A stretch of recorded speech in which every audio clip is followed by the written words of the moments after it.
good enough a child? Am I meeting my parents' expectations? Am I good enough to take up this course at school?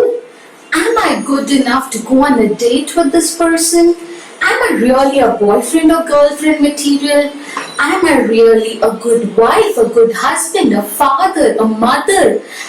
Am I good enough to take up this job? Am I good enough to deserve this promotion? Do you think there is an end to any of these good enough questions?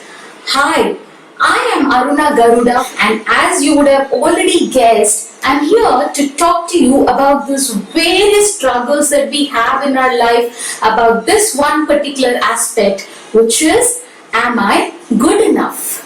We all have to deal with these thoughts every now and then in our life.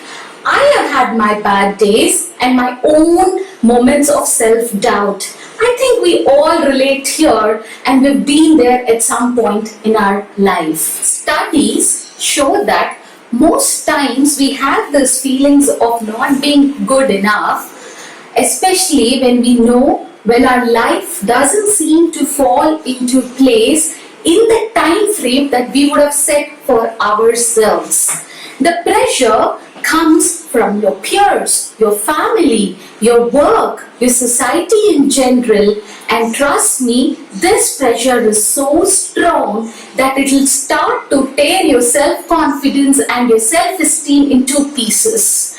How much ever hard you try, you always have the feeling that you might not be good enough. It is inevitable that the environment and the experiences that we've had in our formative years, like I'm saying, it's about your childhood, it has a major effect on how we are today. Of course, there are many other factors, and some people are just born with a sensitive personality. And sometimes it is an effect of a marked trauma during childhood or adulthood, and sometimes it also owes to poor parenting, which leaves us with this feeling of not being good enough. Despite all these factors, let me talk to you about how you can recuperate and build back your confidence and self-worth. Firstly, stop self-criticism. It is so easy to get entwined in our own thoughts. As Louis L.K. said, you have been criticizing yourself for years and nothing has worked. Try approving yourself for once and see what happens. So, when you know that you have to keep fighting these thoughts every now and then, what's the best action plan that you can have? So, let's go step by step. Step 1 is for you to remember that you have an own path to travel. If you start comparing yourself to others, you get nothing but anxiety.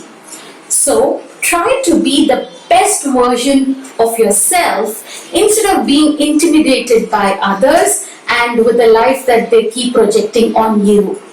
Try to agree to disagree and try to voice your perspectives whenever needed.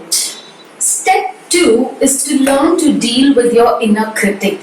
So we all have this inner voice in our head. Like I say, these voices are like the bin bulaya mehman, an uninvited guest. This inner critic is always about negative self-talk. But hold on.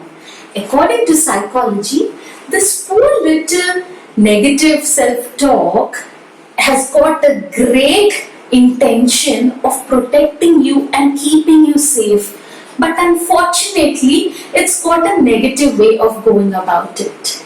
So what you can start doing is you can start to reposition these thoughts so that you are finally challenged and coached without putting yourself down.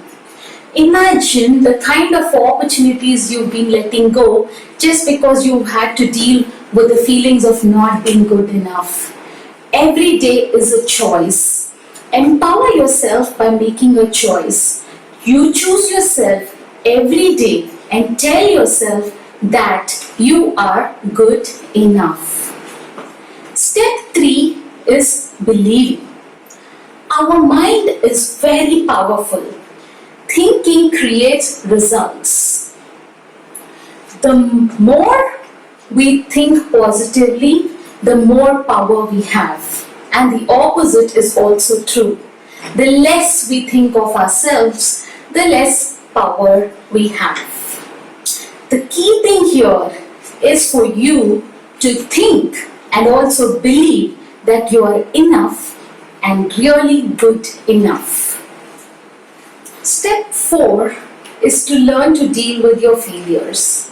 Theoretically, one of the worst that can happen to someone dealing with the thoughts of being not good enough is failure. But let me tell you this painful truth. Failure is an important part of one's life. It's like not being able to appreciate brightness if you never had the experience of being in dark. Likewise, without failure, you cannot appreciate or strive for success. I read somewhere, you fail fast so you know how to sail fast.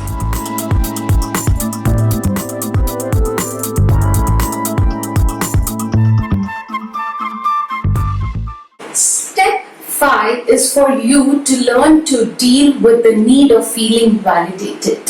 The longest relationship that you can ever have is with your own self. So start being compassionate, and with all your flaws and imperfections, learn to tell yourself that you are good enough. Stop seeking validation from others. Create your own boundaries to protect yourself, and don't let yourself be weighed down with the expectations that others have for you. Concentrate on doing things that are meaningful for you. Please be aware that there is no other person like you in the entire mankind, and there will never be one.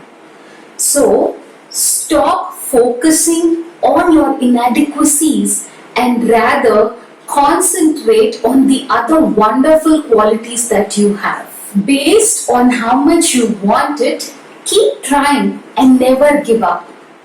By trying, you are not only picking up skills that are needed for you, but also you're pushing yourself a step closer to what you really want. If you succeed, great. If not, well, congratulations. You've just learned another way of how that's not done. The most important part is to keep trying and never give up if you truly want something. Trust the process of telling yourself that you are good enough. Good enough. Prioritize your outcomes and also have realistic goals, but most importantly, stay positive.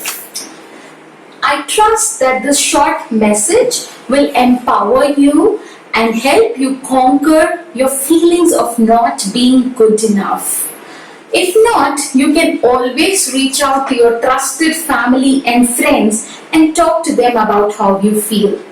Alternately, you can reach out for professional help.